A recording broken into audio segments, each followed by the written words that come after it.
I welcome you all to the second day conference on recent trends in health sciences and technology 2023, organized by the School of Health Sciences, the Neotia University. Day one of the conference witnessed a lot of excitement, interesting informative sessions by our eminent keynote speakers, and interactive question-answer sessions. So we hope day two of the conference will be fruitful for you all. The first one is online. I request you again to switch off your cell phones so we can have an uninterrupted session. Thank you. Our first keynote speaker is Dr. Glenn T. Steele, ODFCOVD FAAO. He is a retired professor of pediatric optometry, Southern College of Optometry, USA. A past president of both the COVD and the OEPF, he is also a current member and past chair of the AOA Foundation's Infant SEE and Children's Vision Committee. He would be delivering the Arvind Borish Memorial Lecture. Over to you, sir. To share my concepts of the impact of vision in overall development. It is so critical. I have no financial disclosures, but my background is Southern College of Optometry in Memphis, Tennessee. I received my optometry degree, and then I did a fellowship at the Gazelle Institute of Child Development in New Haven, Connecticut. I stand on the shoulders of giants: Arnold Gazelle, John Strupp, Richard Appel, Jerry Getman, Robert Kraskin, Amos Skeffington, so many more that I can't name them all. And my eternal gratitude is there for the foundations they have laid in our profession and to the lives of our patients in general. Everything I will discuss is from the perspective of the processes of vision becoming the leader and the influencer of action. And I think those are critical words, the leader. Not the only part, but they become the leader.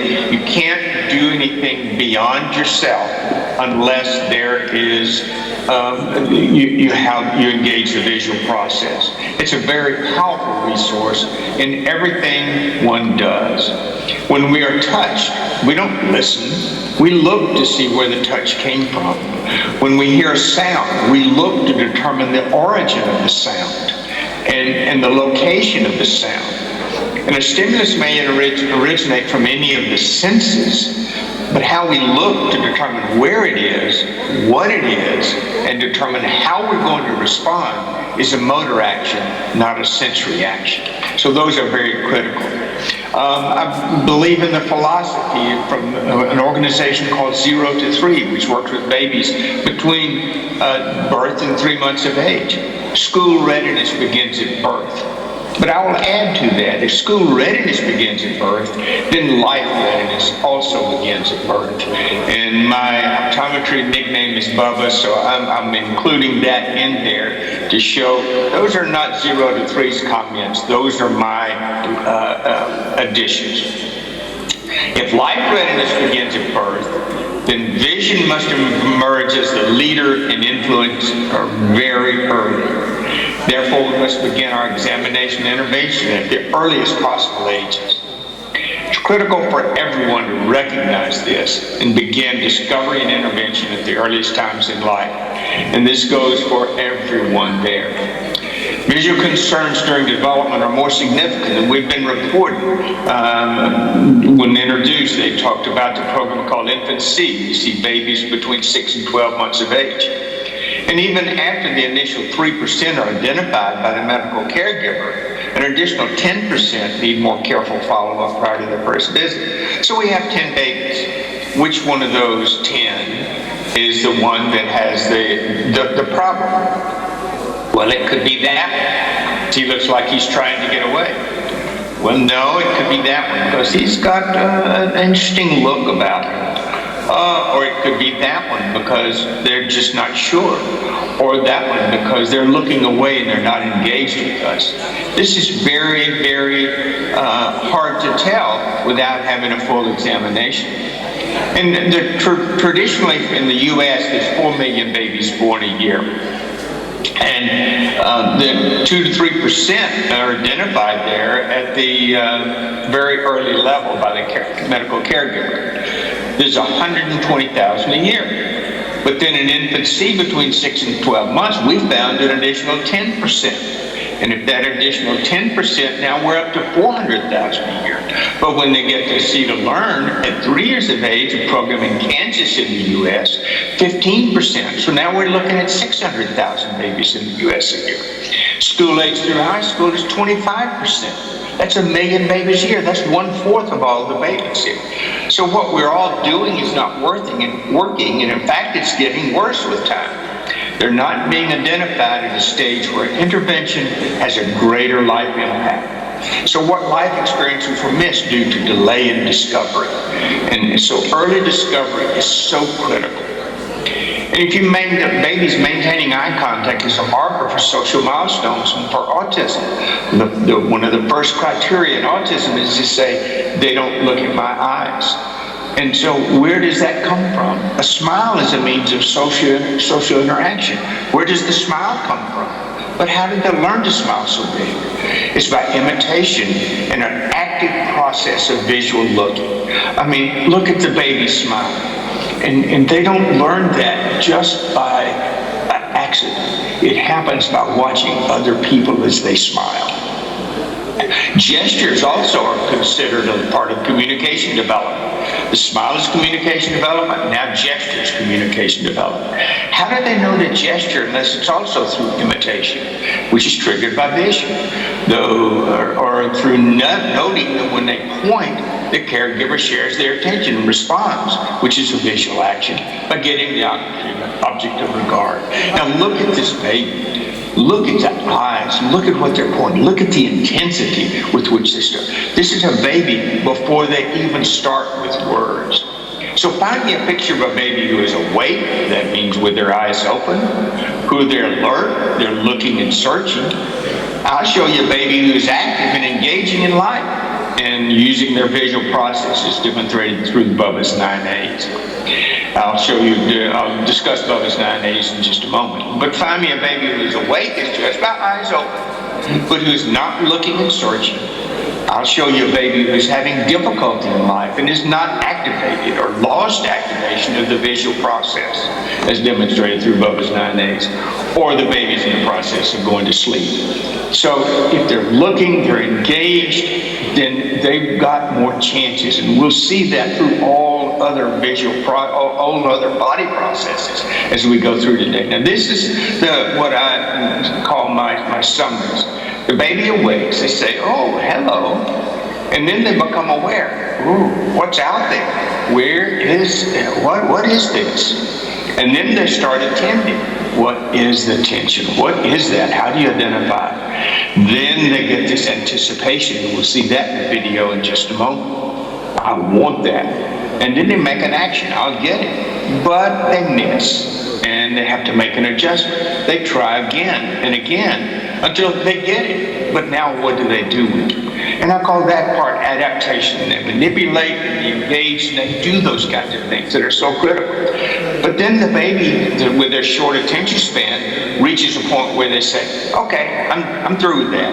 And I found the word starts with an A, acquittal, we're finished. Okay, now let's look for what's next. And that process starts all over again, and again, and again, and again. So they go through these processes, looking, finding, engaging, and then moving on to the next one. That sequence is very important in overall development. Early development in almost all areas is judged by how the baby is using vision to look. All areas, not just eyes. But evaluators don't link vision to those processes. And so that's where there's a critical breakdown in the linking of vision onto other aspects of life. It's a foundational piece in overall development and, in my opinion, overall in life. Now, here's an example.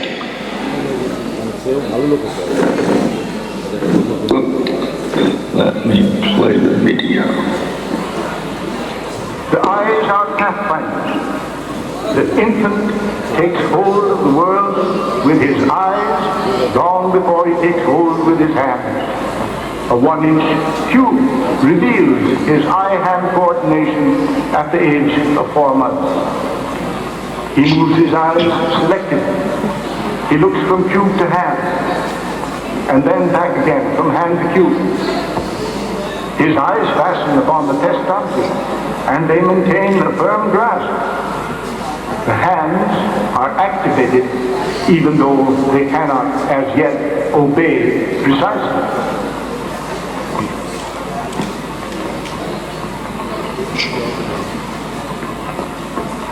It is again evident that the eyes have a top priority in the scheme of development. He can reach with his eyes,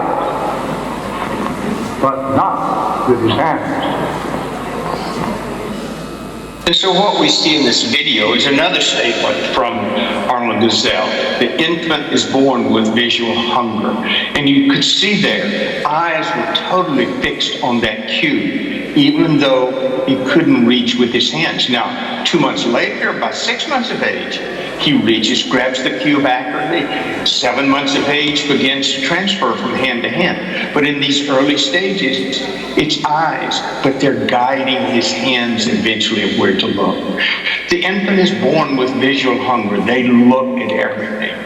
And he says, although he resisted excessive illumination by blinking, he very soon uses his waking time for the accumulation of visual experiences and the exercise of ocular functions. Indeed, so fundamental is the sense of vision that it's the traditional criteria of wakefulness as opposed to sleep.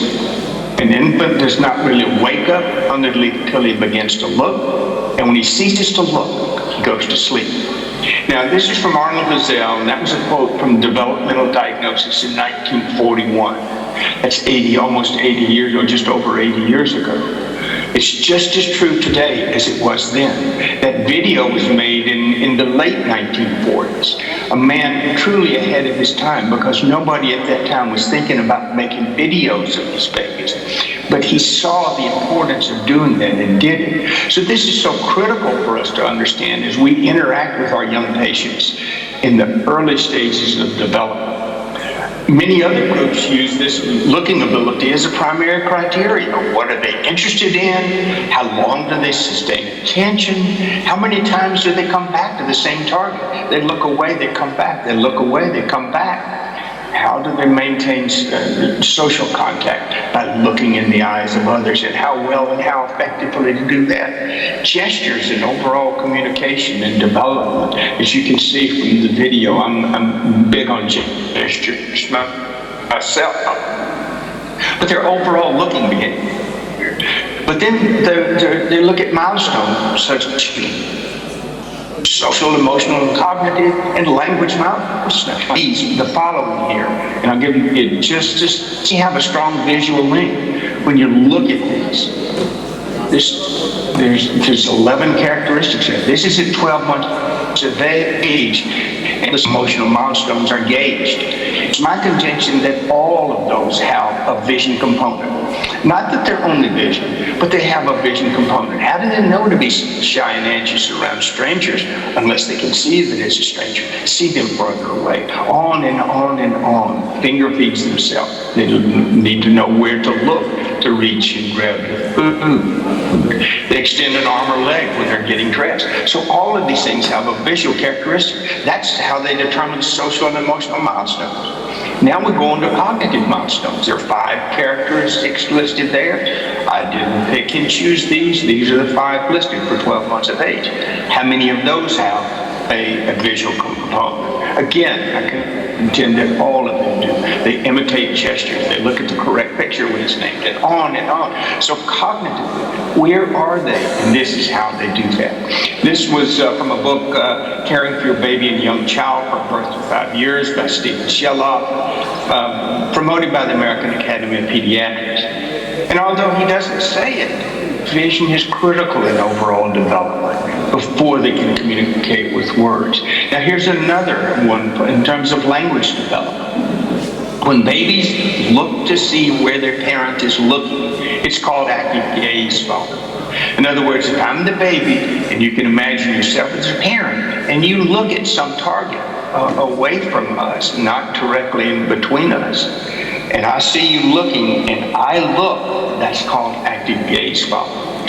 Meltzoff says if they have active gaze following about 12 months of age, they'll understand 335 words by 18 months of age. Think about that. If they do not have active gaze following or use other patterns, they only understand 195 words by 18 months of age. And this is before they can talk. They're not communicating with words. They're learning to communicate through vision, through the process of vision. And Meltzoff is a PhD researcher. He is not an eye care provider. So that article you can see in 2005, the development of gaze following and its relation to language from developmental science. This pattern also continued because the ones that were better at gaze following at 2 months of age, at 2.5 years of age, they also were better and have progressed further along. And then at 4 years of age, they're still at the top of doing that. So vision is critical in the development of communication skills. And the results in another one showed that babies that followed in gaze direction, gaze following, had scores on a word learning task at 18 months of age were significantly related to the receptive and expressive vocabulary. Both scores concurrently and longitudinally at 24 months and 30 months. So not only at this early age, but all through life, they know to be able to do that. And these results suggest that the ability to follow gaze direction, which is a visual concept, to identify unfamiliar words, meanings, is one of the key strategies used by infants to build their vocabulary. Again, these are language studies working papers, not by eye care providers. But you can see how important this all is in there. So it's more than just going and getting an eye exam and getting a pair of glasses. Think about all of these other things that are there. Observing the world is a more complex enterprise than a mere activation of the visual brain, because observing the world implies a multimodal notion of vision. Multimodal. Vision is not just seeing, it's involved in everything we do. And then another article, the result is a pattern of visual foraging that is likely to support efficient exploration of complex environments by facilitating the inspection of new locations in real time. Again, from the Salk Institute in 2012. I love this term visual foraging. I'm sitting here waiting for something, a sense, a visual sense, a sense of light. They're actively looking around and engaging in life around them. And then I like this one from 2017, Daniel Siegel is a physician. Where attention goes, neural firing flows and neural connection grows. So where they are in this process, where they look, that's where the neurons develop and the connections develop. So neural connections become the foundations for action, and vision is so critical in all the processes of development. It may begin prior to birth, but we can first observe it from the moment of birth. So how do we best judge attention? Through where and how they look. We judge their ability to attend by how they look. I found this quote interesting. It's very simple. People do not decide their futures. They decide their habits, and their habits decide their futures. So their visual habits of looking are very critical in this. And then another one, we first make our habits, then our habits make us. So this is my quote now, these patterns or habits of action that we see are the habits the individual has determined as their foundation or formed earlier in development. Most of them are not conscious decisions. They come from internal curiosity. These habits or patterns of action can be observed in just look retinoscopy. And I'll talk about just look retinoscopy shortly. The motor signal for an infant or a toddler is not the same as a motor signal for an adult. And Richard Bruning from Scandinavia, one of the Scandinavian countries, has spoken at several of our meetings and very, very important there. Younger children spend more time looking and adults spend more time focusing. That's why young kids can find things on the floor that we didn't even see, and all of a sudden it's in their mouth. We have to scramble to get it out of their mouth. We didn't see it, but they did because they're looking. In each child, there's this continuum from searching to focusing, from searching to focusing. And during early eye examinations, these patterns of development can be observed. But then, again, going back to 0 to 3, when babies don't get what their growing brains need to thrive, they don't develop as they should. This leads to poor lifelong developmental, social, and health challenges. So starting very early, we need to feed that brain. What's the primary function that children must have for optimal development? The processes of vision, looking, attending, focusing, identifying, engaging. And you can break that cycle at any point in time, and you don't get the full optimum benefit of doing that. And another, I found this very interesting, the flu model. You know, these models of short-term diseases. You're sick for a few days and then you get well. But that doesn't apply to developmental and behavioral issues.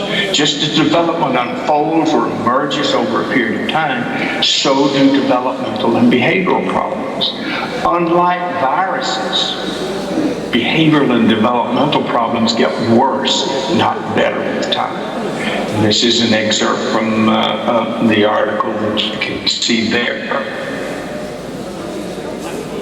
So when these develop, if they're not sufficient and not stable, then they don't get better with time. They get worse with time.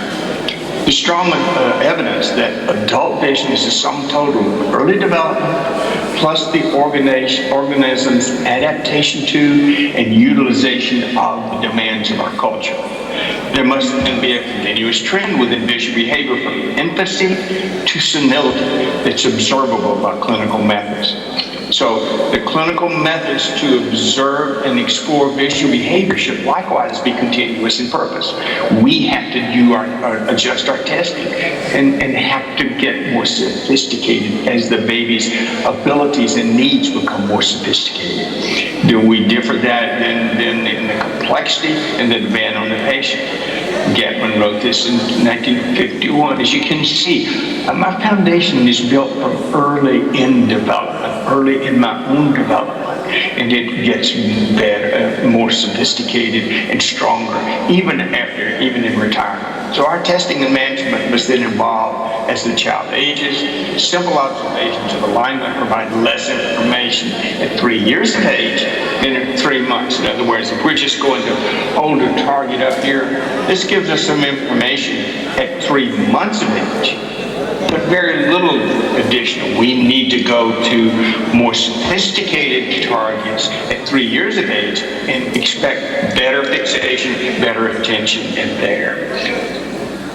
So our responsibility is to develop personal ability to recognize when development is off course, when it is on course, and then to provide appropriate management if it's off course, to redirect, restore, get back on track for there. Babies grasp the world first with their eyes and then with their hands. Vision, therefore, is a prime constituent in the development of the whole child, the total child. Arnold Gazelle was a pediatrician. Arnold Gazelle was not an eye care provider, but he recognized the significance and the importance of good visual foundation in overall development. The seeing eyes are reaching gross. Think of the seeing eye, think of eyes as a reach. Compare it to that reach, then engaging, before it engages the sensory process, it has to look throughout life. Vision is much more than the receptive sensory process. We look before we see, if we don't look. And then I take that as a preamble to This from 2002 in spatial vision. Gaze is accurate in order to see clearly, not because targets can be seen clearly. Do you only look at my comment? Do you only look at something if it's clear? No. You look at it to make it clear. You make it clear when you look at it. And then our visual system is not there to faithfully and simply record the image outside. It's there to give us the necessary information for us to behave appropriately. As the infant young child begins to delve more into identification processes, overall body slows in a corresponding manner, becoming more focused and less aware. And remember that continuum. When you're searching, everything is moving, and when you focus, everything slows down and you begin to look. So here, this following video will give you some idea of that. And before I start it, I hope you can see my pointer here, but I want you to take your hand and just cover that small area right there during part of the video. And then in about 10 seconds, then cover the outsides of that, the outside here and here. So you're just looking at the central. And then we will watch it as it goes. So cover that central part, and you see how fast it's going. Now cover the peripheral part. Just look at the center, and you can see how that center slows down. I found this to be a very impressive video, and I'm going to play that just to see that, because our visual organization is the whole video. But there are parts of it that are much slower, parts that are much faster. And if we look at those slow parts in the middle, that's focus. If we cover those slow parts in the middle, that's searching, and we see that outside. This is a great video to do that. So much of the manner in which vision development is assessed is determined through observations of how they use vision, how they engage in the looking process. When they're looking, they're determined to be awake, alert, looking, inquisitive, and curious. Curiosity is very, very important.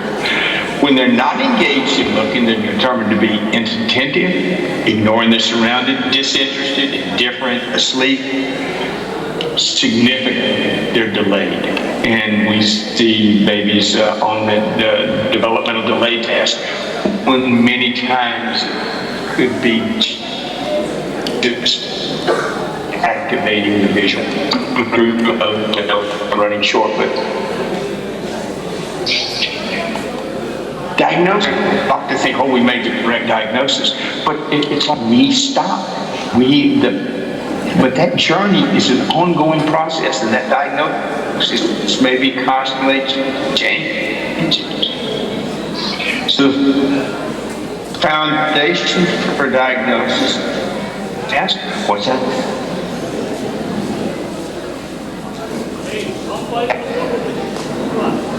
Look, what happened? What would be the impact for a young child during their development?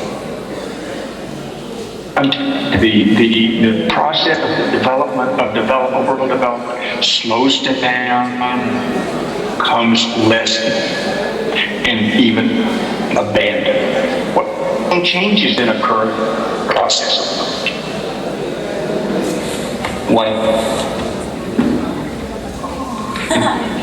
is looking, not just. She's like, what can you see? Hello, can you see? Oh, oh my gosh. Hello.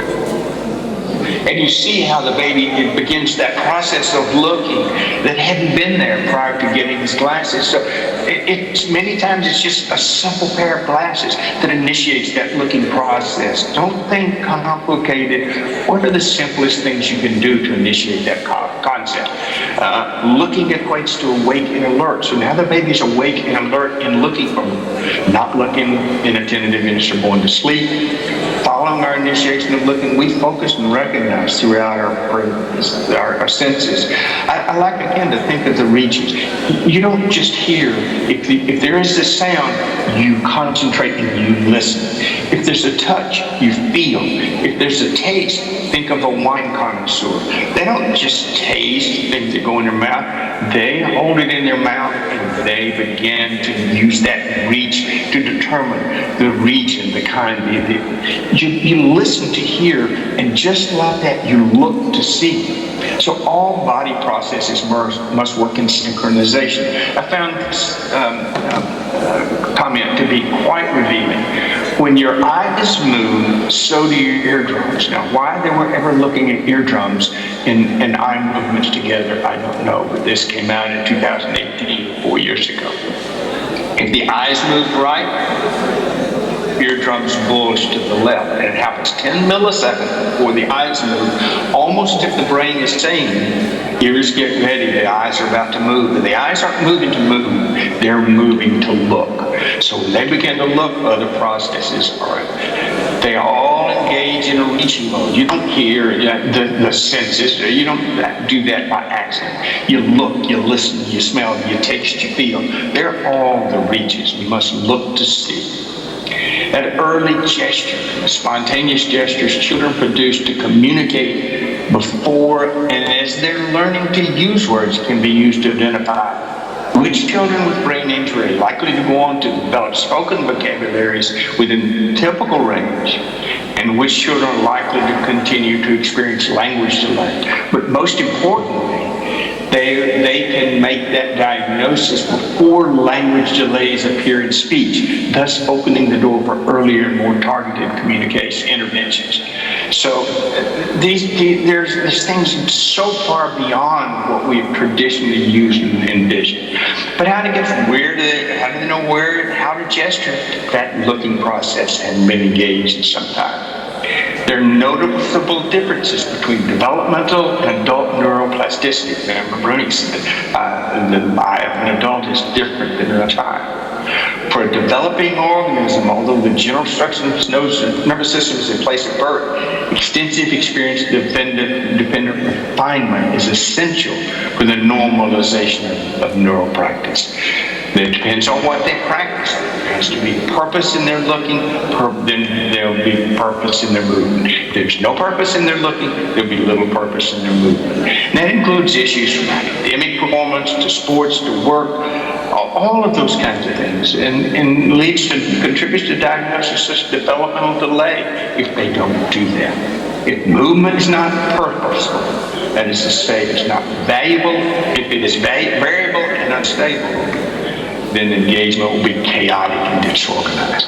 Learning to look is paramount to that overall process of vision development. Again, in a small quote, and I'm not going to read the whole thing, but it's just a highlighted part. To understand vision, we must know the child. To understand the child, we must know the nature of his vision. Again, another of Gazelle's famous quotes. This remains true all throughout life. If you're curious, use your vision, you go farther, look farther, enjoy the journey more. And all of those things, you're looking to the target. Connecting the target with a hand and a target further away. In other words, putting the babies on their tummy and putting the target out of their reach motivates movement to be able to get them to go there. And watch as the targets come into visual space and then out of visual space.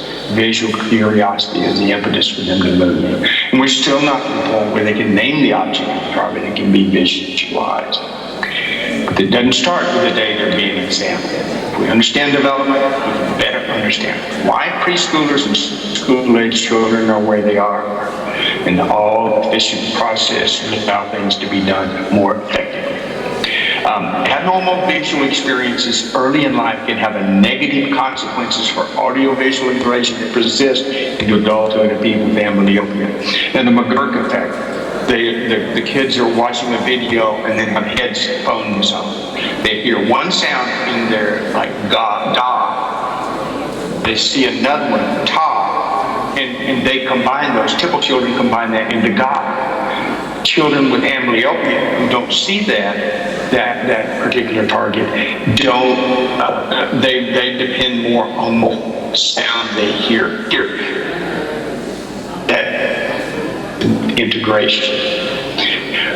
So the child will develop in substitute performances. This is a substitute performance. The tree fell over, but it continued to grow. However, the parents are often told nothing is wrong because they never look at the foundation. The problem is that all diagnoses occur long after the barrier came into play. It happens during the journey, not the temporary destination of the diagnosis. Remember, diagnosis is a temporary endpoint. Determine the origin of the issue. In the tree, the issue is the roots that come out of the ground. And even though some limbs are still growing, you could see other limbs that already died away. So binocular issues, oculomotor issues, accommodating strabismus and amblyopia, that origin happened a long time ago, and we need to see if we can redirect and restore. So build that strong foundation, not the fragile foundation where the diagnosis made it. And we see the consequences, not the disruption, unless we look earlier. And that's why it's critical to follow these kids from birth onward. The disruption in development doesn't have to end in bankruptcy. Processes of development do not expire. It may be more difficult to manage, but it doesn't expire. The assessment of eye and vision examination should be less about the eyes and more about the journey. And then as layers of development are peeled away, you can become more aware of the not so obvious things in visual development. Understanding these connections are necessary, but the goal should be to redirect and restore vision. Current endpoint then becomes an assessment of readiness for further development, whether using just look retinoscopy, which I'll explain now, or other testing, and not refraction. Refraction is not the primary. It has to be in the mix, but it's not the primary. Too often endpoints indicate we're finished. We stopped testing. We've made a diagnosis. But we have to look and see what's the origin of that diagnosis. And with just look retinoscopy, it's a direct observation of what's going on. It's not a search for an endpoint. It's a search for how do these foundations form and how do we get there. To mean of assessing the process of function and purpose as they're happening. And we know that vision is not a static process. We must direct our attention and energy during examination toward observing an active process to determine it's responding appropriately, rather than simply measuring the passive process such as refinement. Remember, the eyes are reaching, groping, grasping organism.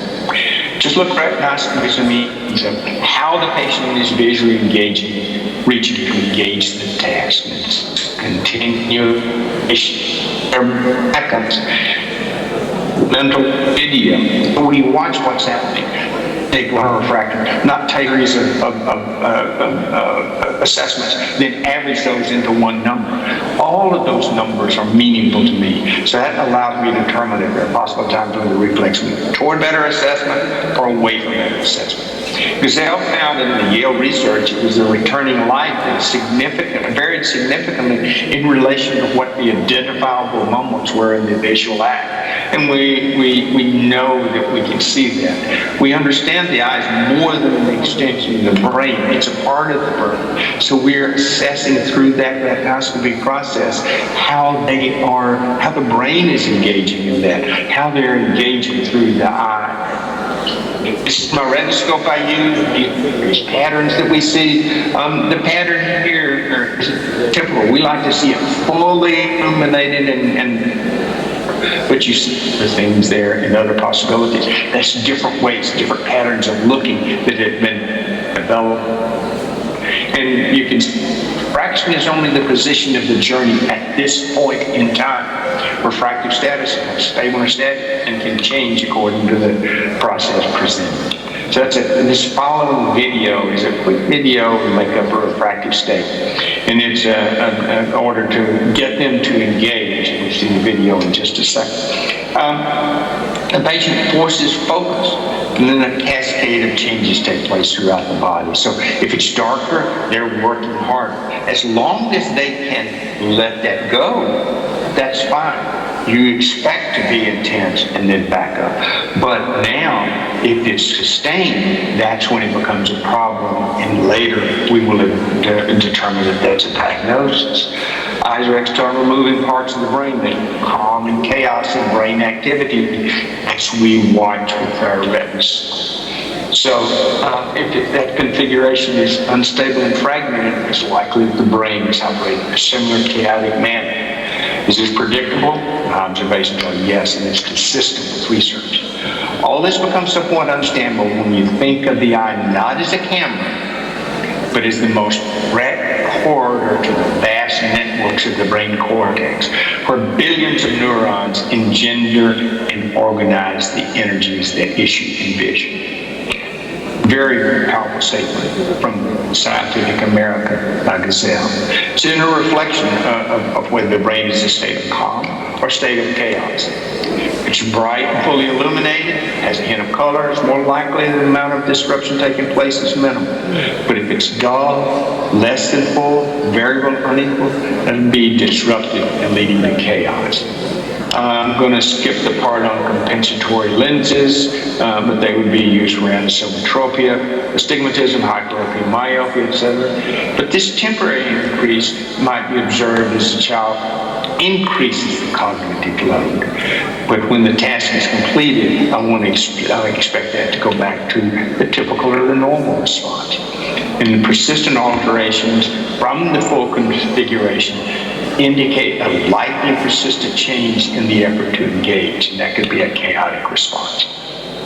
That's when they develop the substitute patterns that Skeffington talked about. And then those are a list of the substitute patterns. Yet I've seen, and this I've received from a friend in England, I've seen very small children who are cortically impaired sitting on mom's lap, and whilst the mom was talking to the interpreter, I observed a dull reflex. And then when I asked mom to sing or talk to the child, the reflex brightened. I found when mom was singing, it was really effective, and the retinoscopy reflex really brightened. I guess you have to keep exploring. And that's a friend, Savita Trivedi in England. But yet, nobody links those things.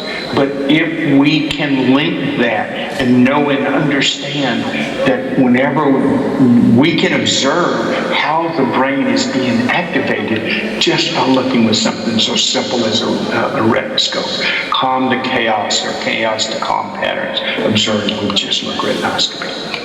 Yeah, that's not a formal process. This study demonstrates empirically for the first time that synchronized physiology between mothers and babies plays a role in soothing distressed infants. That's what we just saw and heard from Smita as she did that. We can observe that process. What changes do I see? Bright eyes, full configuration, round eagle, bright spherical, greater chance of meeting your potential. Always linked with retinoscopy to functions in the brain. Why am I bringing this to a health and technology conference? Our instrumentation is not of the 21st century, and is based solely on the average of multiple refraction points, giving no attention to importance of variability and modulations during the patient's engagement in a person, task, or object. I have to do that manually with an instrument held in my hand. And I shine the light in the baby's eye and the child's eye, and I can then determine how that they're responding. An example is this. Open real wide, Nova. Moving a target slowly towards the child. You can see pupils straight response to accommodation. We get a couple cycles of this. Different subset, different instructions. We gotta set it up on a table. And it's back at the plane of the retinoscope. Now look at the target, sweetheart. There we go. Okay. The plane of the retinoscope. Now look at the target, sweetheart. There we go. Talk about different. And that attention was held throughout. I'm not going to play this video, but one of my power tools I'm using right now is to take some +2 and -2 lenses and watch with my retinoscope as we're assessing accommodation and speed and focus, and that's what we use. I found that when kids could not clear the +or -2s In using a quality of life survey, only 3 out of 26, or 11%, had under 20. Under 20 is normal. 8 of the 26 were between 20 and 25, which is suspect. But 15 were over 25, which is significant. And so if they cannot clear, they're just looking for a few minutes, if they cannot clear this plus or minus 2, you can begin to identify and link it to that quality of life survey. And that links to something like this. Here's a stimulus, a 4.5 diopter stimulus that's held for a certain length of time, and then it turns off. Patient number 1, the stimulus comes on, and it takes him a while to get up there to that, and then it turns off, and then he comes down. Patient number 2, boom, they're up there immediately, they hold it steady and stable, and then it turns off. So that's not affordable. Instrumentation is not affordable. It's wonderful data, but it's not affordable in private practice. So we're left with these manual instruments that we have to do. So what would you expect in the previous patients on just look retinoscopy? I would expect variability in number 1 up here, and I would expect a good, solid reflex here in this one. So remember, this instrumentation is not here. And what would you predict in brain function? Again, the patient on top, variable and chaotic. It's very stable on the bottom. So one of the things I've been seeing recently is a big increase in pupil size, 8 to 10 millimeters. And these are kids who are on their tablets, who are on their phones, who are on their digital devices all the time. And I see a response in accommodation notion. I do not see a change in pupil size in response to this sympathetic response, persistent sympathetic response. And they're not using them for educational purpose. They're using them for social media and game. It's this heightened and persistent sympathetic response I'm seeing. There's so many observations if we just take the time to look. So when does this begin? It begins here. It begins here. Look, mom and dad are both on their devices feeding the baby at the optimum time to use eye contact. So that leads then to babies taking the devices and young toddlers taking the devices. So understanding and guiding the processes during development first. Earliest identification intervention then takes place. Getting the earliest start on rehabilitation provides higher degrees of overall function and sophistication later in life. Lack of early intervention causes life to become chaotic, difficult, often leading the parent and child to develop substitute patterns and even abandoning the task. So vision must emerge as a leader and the influencer. Guidance for parents, look at them from birth, look at them in the eyes, teach them to look through joint attention and reading. Teach them to follow your gaze. Teach them to look over, under, behind. Teach them to find hidden objects. Teach them to look beyond their reach. Teach them to follow print in the book by pointing to the words as you read with them, even before they can read. All of this involves parent engagement with the child. Development does not passively happen. Give your child a better chance in life. Teach them to look. So in summary, processes and sequence of development hadn't changed over the years. More and different obstacles are present in today's world that necessitate adaptation, for instance, use of technology. Substitute performances are formed early. A diagnosis is simply a pattern telling you what they continuously did to arrive at this point. The management tool is to redirect and restore. We have an opportunity to observe the development of habits as they are happening. And we make these observations in real time. We have the opportunity for earlier interventions. We have options for management, from guidance to lenses to vision therapy that affects more than the vision process. It affects the whole patient. Children with untreated vision issues become adults with more than vision issues. Sue Barry, she's a neuroscientist. She's an author of Fixing My Gaze. She said, I designed my whole life as an adult around not having to drive a car because vision was so compromised for her. So be focused on how well a child can look. Vision is involved with all of development, not just the eyes. And then to you, help us with the technology to observe and report important variabilities and modulations in vision. This This is my bibliography. I want to thank you. This is my email address. If you have specific questions, identify yourself that you are attending this meeting and what the question you have, and I will do my best to get back to you. So again, thank you for the opportunity and to present, and I trust this has been meaningful for you. Thank you, sir. Please raise your hand. Our volunteers will be at your place.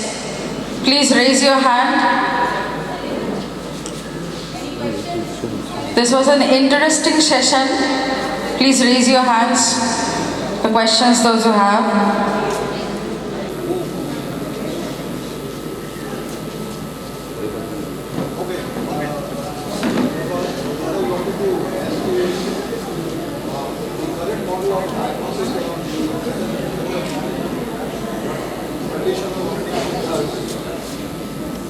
Is not the real answer to the development process or investigation of the development process. Though it's a question of time,